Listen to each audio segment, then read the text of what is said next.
Hey guys, Sneaky Snake here, Brothers in Arms, World of Warships, and today's video we're going to take a look into the next installment in our Tactics and Strategy series, and it involves the art of a comeback, the mindset that you need to have, and the execution to take care of business. I'm divisioned up with my buddies 3FM and Megadude from APOC. They're playing in the Enterprise and the North Cal, the Tier 8 American Premium Carrier, and the Tier 8 American Regular Tech Tree Battleship. I'm in my Mikhail Kutuzov, the Tier 8 Soviet Premium Light Cruiser, and we're playing some domination here on the map Loop.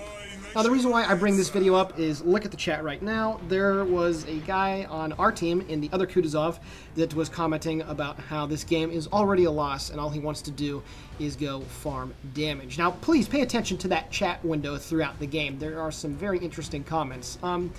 So this whole video is... Yes, I understand. There's 12 players on each side. There's only so much that you can do for games. However, not all hope is lost when you get down early. Not all hope is lost when you're down a few ships and things are not looking very good. It is possible. It is possible. Yes, there's going to be games that you have where there's just nothing that you can do, but you need to be able to find those fleeting moments when you can turn games around and be able to secure the victory. And this game is going to start out very terribly for our team as a whole. And it's going to look like, well, there's absolutely no way that we're going to come back and win this game. So I just want to talk to you about the mindset that you need to have. And then, of course, throughout the battle, I'll commentate on how the events unfold, and I'll also be showing you some screenshots of various points of the minimap and just, walking you through what I'm thinking, what we were thinking at the time and whatnot.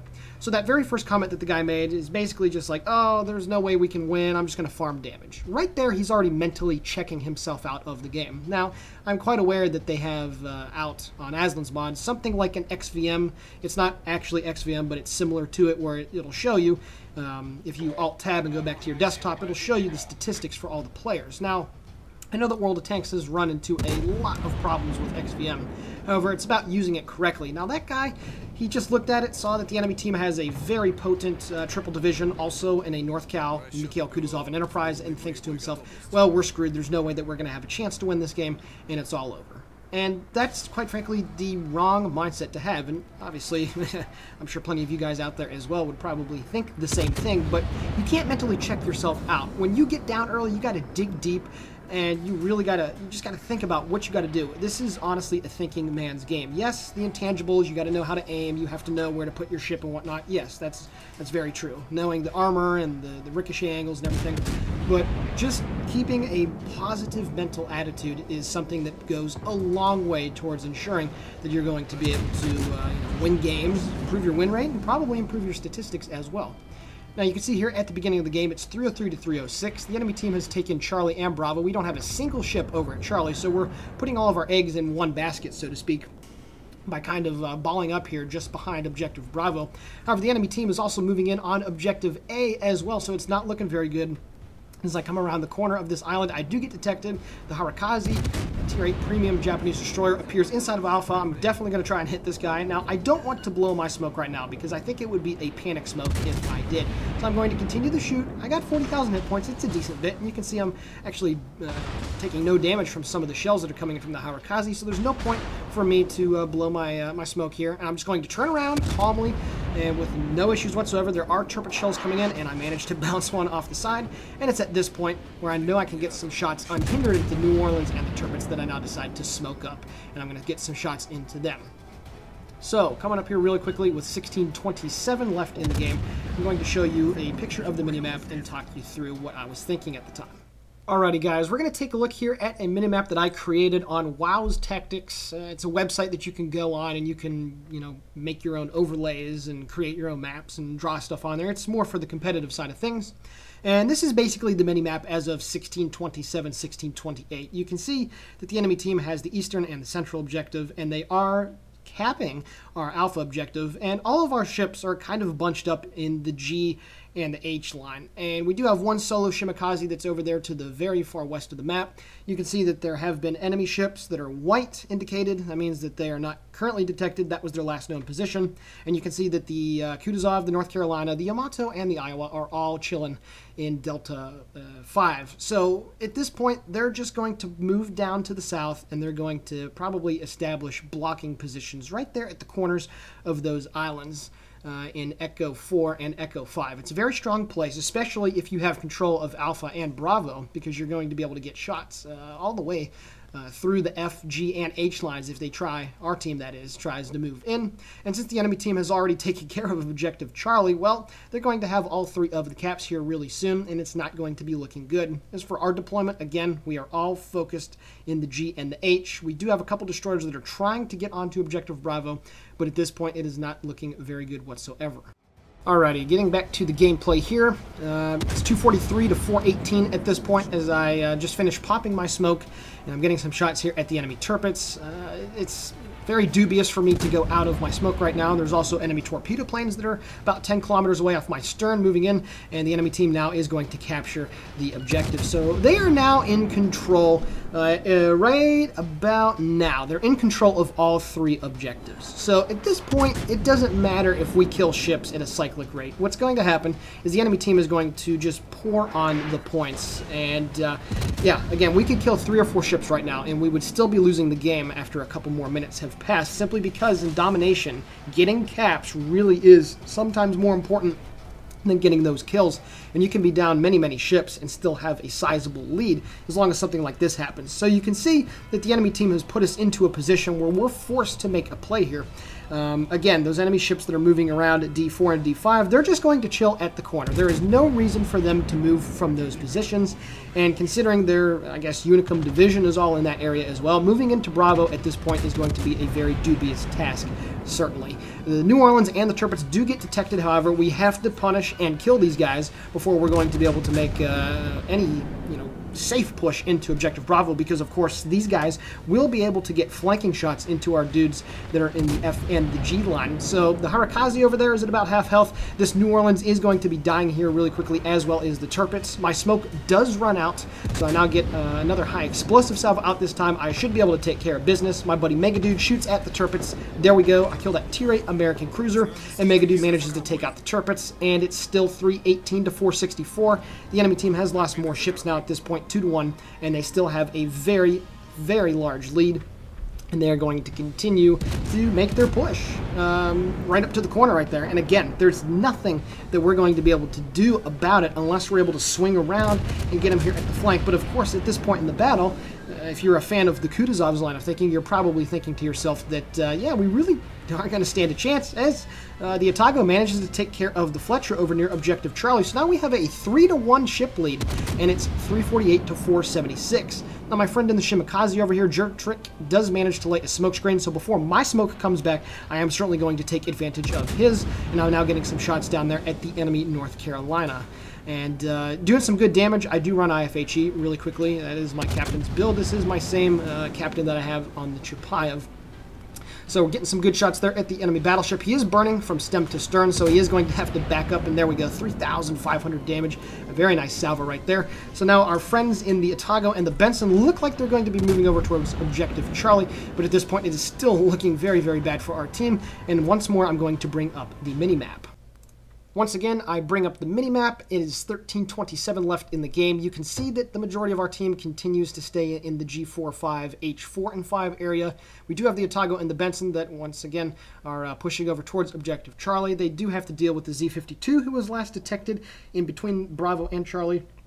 You can see the Yamato and the North Carolina are on the map. They're still sticking at those blocking positions, and I indicated it with those dotted red lines right there. If you're able to get into those positions, it makes it almost impossible for the enemy team, us in that matter, to be able to get through. So those Otago, the Otago and the Benson that's over there, they're going to have to get that cap and secure it for our team. So not only will it significantly cut down on the point total that the enemy team will be able to accrue, but it'll allow us to get some breathing space, and then hopefully if they're able to swing around and get on the flank of the enemy, then we'll be able to slowly but surely make our way up into Objective Bravo. So things are still looking very bad at this point. Do not get me wrong here, but as you can see looking at the minimap, it certainly feels a bit more tenable. The enemy team has continued to stay in their positions more or less. They really haven't bothered to move from them, and I don't blame them, but it certainly is going to come back to bite them in the butt a little bit later in the gameplay. So let's get back to it.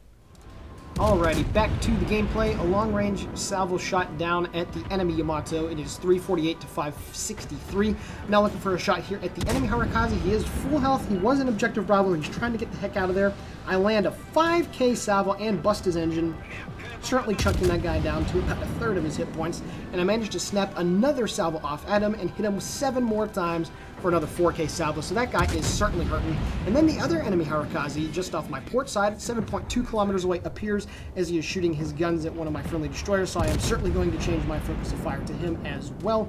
I am moving up inside the Shimikaze smoke screen. There we go. Another solid quality hit on that guy. And he certainly has to run away as well. So now that we've kind of forced all their enemy destroyers away from Bravo, it is certainly time for us to try and push in there. The Otago and the Benson are continuing to cap Objective Charlie, so that's very good for us. I also turned on my defensive AA, if you didn't notice, for those planes that are over there, and I immediately shot down 3 of them, so very nice stuff. And there we go. The AA continues to do its work.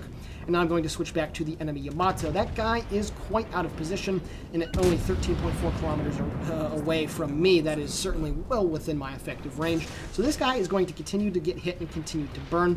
And yeah, there we go. I set yet another fire on that guy, so very nice stuff right there. I'm up to about 92,000 points of damage. We just captured Objective Charlie, so that's very nice for our team. And at this point, you can also see my friendly Montana that's trying to move in there. As we do lose yet another ship, he's going to be moving into Bravo. And even though I have 45 seconds left on my smoke screen, I decide that is the most prudent play for me to make as well. So I'm going to continue to shoot at this enemy Yamato, just trying to burn him down, trying to set those fires.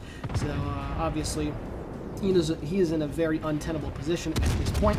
As I get out of my smoke and get detected, we're going to take a look at the minimap again. Alrighty, it's 11:36 left in the game. Once again, the minimap here. Otago and Benson have captured Charlie some time ago, and they're now moving to the west. You can see that all of our ships that are still stuck here, the G4 and G5, are now going to finally be able to push into Objective Bravo. But the most important thing, of course, is the composition and the distribution of the enemy team. You can see the Kutuzov and the North Carolina, last known position behind that island. They did take quite a bit of damage, so they are going to be away from this fight for a couple more minutes. The Yamato is under my sustained fire as well as quite a few other people, so he is not going to be able to last long out there. And the Iowas are well to the west over by Alpha, Objective Alpha, that is. So at this point, this is high time for us to push into B finally and be able to take care of business. The Harakazis as well also had to move over towards Alpha because of my marksmanship and the fact that they were getting focused on way too much. So at this point, you can see that now the tables have somewhat turned, and we are pushing them into an untenable position where they're stuck in a somewhat large area over there with no room to maneuver and nothing to do. And shortly here, we're going to get a 2-to-1 cap lead and try to turn this game back around. Alrighty, guys, right on back to the gameplay. More shots downrange at the enemy Yamato. I'm up to 105,000 points of damage dealt so far. His shells fly in and take me down 11,200 hit points. Luckily for me, though, no citadels, so I still have a very healthy amount of hit points to work with here, and I'm going to continue to pepper this guy. He did use his damage con a little bit ago, so obviously any more fires that he takes, and they will be sticking. He does shoot. It appears that he has adrenaline rush. I did not time his reload very well, so will I take another massive hit right here? And no, only about 2,000 damage, so very nice stuff right there. Continue to pepper this guy. You can see the Harakazi has to continue to run away. His 3FM was torturing him basically with the dive bombers, keeping him well away over there. You can see that the Yamato is burning down very voraciously right now. That enemy Iowa is off to the west. He's at 13.8 kilometers away. He is near full health, so we still are going to have to deal with this guy. But you can see the Kutuzov that was behind me has been getting some good shots to the west as well, and we are getting ready to capture Objective Bravo. So it's 354 to 795, but now we're going to have the 2-for-1 cap lead. And if you also notice, quite a few of our ships still have a lot of their hit points. That Montana has a lot, as the Iowa takes care of the enemy Yamato. I still got 30 seconds left, however, until my smoke, so I'm going to make a very bold play right here and stay out in the open at this enemy Iowa, who's near full health as well. However, I do have to slow down because I do not want to drift around that corner. You can see I'm looking at Reno over there in his Iowa as I set a fire on this one as well. And I continue to shoot, and this is why Adrenaline Rush and IFHE on these Soviet light cruisers is so damn deadly, because you can just deal so much hit points. You can just shave so much off of them. I do get very lucky right there that his last salvo was very short, and I will be able to smoke up right here before he reloads, so that's obviously very, very beneficial to me. He also does get hit with 2 torpedoes, so he, of course, uses his damage control, the Harakazi, making a very nice torpedo salvo in right there. So now I'm just going to continue to pump right at his superstructure, and even though he is angled in perfectly against me, there is nothing that he can do. Reno right there, as I do manage to set yet another fire, has taken a ridiculous amount of damage as I pick up Confederate. So now I'm going to switch my focus to him. There we go. I'm up to 133,000 points of damage. More shells flying down at the enemy Iowa. USS Reno, that is. The other guy is on fire. You can see also Combat Wombat is trying to creep around the corner. Our Montana is making a very big and ballsy push right into all those enemy battleships.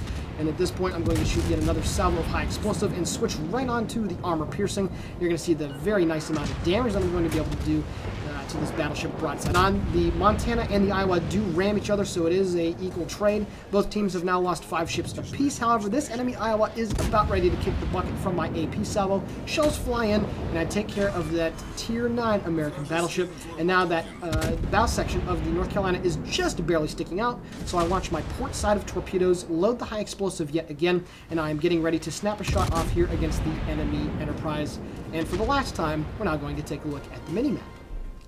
Alrighty guys, one more time taking a look here. You can see we've held control of Objective Charlie for quite some time. We just captured Objective Bravo about a minute ago, and we also have all of our destroyers chilling in the objective as well. So very comfortable feeling I have right now. The Kutuzov is to the south of me. He's pushing into Bravo as well, and my buddy Megadude is going to be making his push over towards Objective Alpha, indicated by the green line on your screen. The Harakazi has been spotted over by Alpha, but of course he is not on very many hit points. The Kutuzov and the North Carolina have also taken quite a bit of a whack as well. The Harakazi, the Enterprise, was detected really briefly, and of course the Z-52 over there at Charlie 7 last detected. So at this point we're feeling very comfortable, and although we are still down by a very significant amount of points, as I mentioned earlier, our team does have the HP advantage, so we're going to be able to bully around and push into wherever we want to without too much retaliation, especially so considering those Harakazis are on very low amounts of hit points. So if we're able to kill them, it's almost a guarantee that we're going to be able to secure the victory,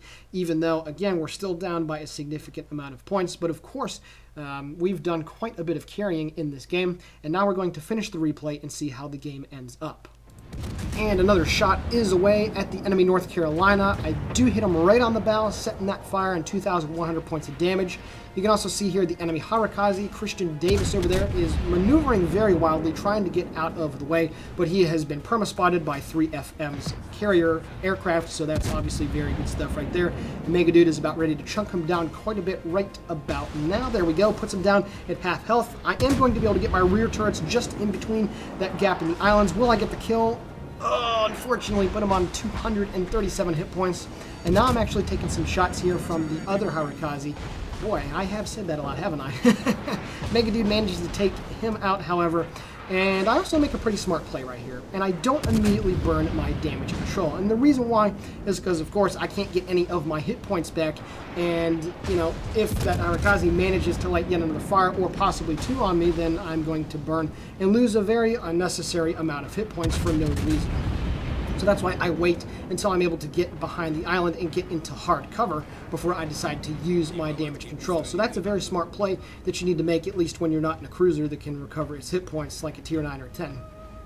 So at this point, 157,000 points of damage. I certainly have my carry pants on right here.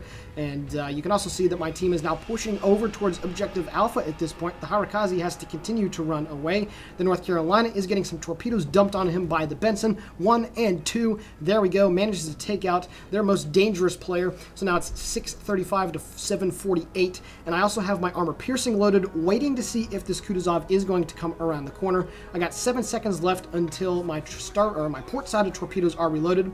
I do get detected, however, it's because it's the Z-52 that is moving into Objective Charlie. Now, all he has to do is hit me with about 2 torpedoes, and I am going to be dead. So I am going to be maneuvering around while I'm angled towards the Z-52, while I'm having my guns and my torpedoes trained to the rear of the ship, anticipating the Kutuzov coming around the corner. And that's exactly what I decide to do. I launch a preemptive set of torpedoes around the corner, assuming that this guy is going to be moving around this part of the island. And again, you can see I'm continuing to turn and I guess slither my way, no pun intended there because of my name. And the Kutuzov manages to take out a Harakazi. Unfortunately for him, he is coming around the island, and there is no way that he knows that these torpedoes are coming. I have been continuing to get detected here. The Z-52's torpedoes managed to come in, but I am not going to get hit by them. I slide right in between, and my torpedo manages to take care of that Kutuzov, picking up my third kill of the game on 166,000 points of damage. And now the Z-52 has popped his smoke, and my buddy's fighters are over trying to spot him as well. So if he does drift out, he will be detected. And there we go. He's at 7 kilometers away. He's probably afraid that I might have hydroacoustic search, and I would try to charge him down. I do manage to hit him with one shell. He's on 2,000 hit points. I pull a hard left and all stop to get all of my guns around the island. I successfully do so, and I take care of that tier 10 German destroyer, picking up my 4th kill of the game, and I'm just shy of 170,000 points of damage. 1 kill away from a crack, and very unfortunate I did not take out the Harakazi, but nonetheless, now our team has pushed into Objective Alpha, and I'm going to get into Charlie here. We're now in a 6 versus 2 situation, and yeah, this game is completely ours. It is in the bag. There is no way that we're going to lose this.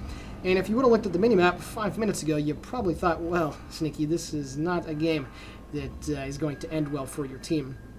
And here's where I'll go a little bit more into the mindset thing. You saw the tactics, you saw the way that our team deployed, you saw the way that we were able to take care of business, my positioning and everything. But again, when it comes down to the mindset, it really is imperative that you don't get discouraged at the beginning of a game. You really do have to keep your mind into it, because if you don't, then, well, guess what? If that guy's Mashopia, if his, well, his just lack of focus, his lack of care, if that, you know, goes to your friendly team, if they think the same thing, then there's absolutely no way that you're going to win a game. And granted, let me, of course, be clear here. That enemy division, very skilled players, but on our team, very skilled players, myself, Megadude, and 3FM. So it was just somebody that, well, as he gets the kill on the Harakazi, the second one, as you're looking at the scoreboard here, we've definitely carried our way to victory here. But yeah, it's an infectious thing that you don't want to get associated with. You want to go into every game thinking that you're going to be able to take care of business. And to be honest with you, I complimented all of these guys, that K-Clan, as soon as the game was over with, because this was a very hard-fought and well-deserved victory. They're sitting here right now in the cap, with 5 seconds left before the game is going to be coming to a close here shortly. I really did feel good. And you can see there the Kutuzov, 180,000 points of damage. He had a fantastic game. He did more damage than me, and he was able to be a vital reason why we were able to take care of the victory. And again, this was a very well fought out victory. So to anybody that was in this game, especially you guys in the K-Clan that possibly watched this, it was a very, very fun game to play in. And yeah, it's just that whole mindset, guys. This is a game. It's a thinking man's game. You really do need to keep a positive mindset, and you will be able to accomplish quite a bit. So at this point, we're going to take a look at the post-battle results. Alrighty guys, taking a look now at the post-battle results. 807,000 credits received and just shy of 7,000 total EXP. I managed to pick up Confederate, dealing 169,000 points of damage with 347 shell hits and 1 torpedo. I shot down 8 enemy planes, sank 4 enemy ships, 5 base defense ribbons, and had 1 solo base capture. Taking a look at the team score, 2,988 base EXP. A very monster game for me in the Kutuzov. My buddy Megadude having 3 kills and 28 planes of his own for 1921 base XP. And then, of course, my buddy 3FM had a very good game spotting, and he shot down 22 planes on his own as well, dealing some pretty decent damage too. And then, of course, the Kutuzov, who was not feeling very good at the beginning of the game, managed to secure a 3rd place showing with a very respectable 1866 base EXP score. So the moral of the story here is don't get discouraged. You're going to lose games in ships. You're going to have defeats that are absolute clean sweeps where you're going to get completely crashed on. And there's nothing you're going to be able to do about it. But when you get into those games where there is just a fleeting hope, there is just a fleeting little slight bit of a chance that you can pull it back, well, you just need to know how to do it. And again, I didn't really give you quantifiable, written in stone ways to deal with a comeback. It's more of the mindset and keeping yourself, continuously thinking about what you're going to do, positioning yourself correctly. And if you're able to do that, then the result that you saw right here, where we were down by over 400 points and had all 3 caps to the enemy team, well, we were able to take care of business, and it was a very, very well-deserved victory. With that being said, the Sneaky Snake here for Brothers in Arms World of Warships signing off. Please consider giving the video a like, commenting on it, and possibly subscribing to the channel. All of it is very much appreciated. And with that being said, guys and gals, as always, have a great day.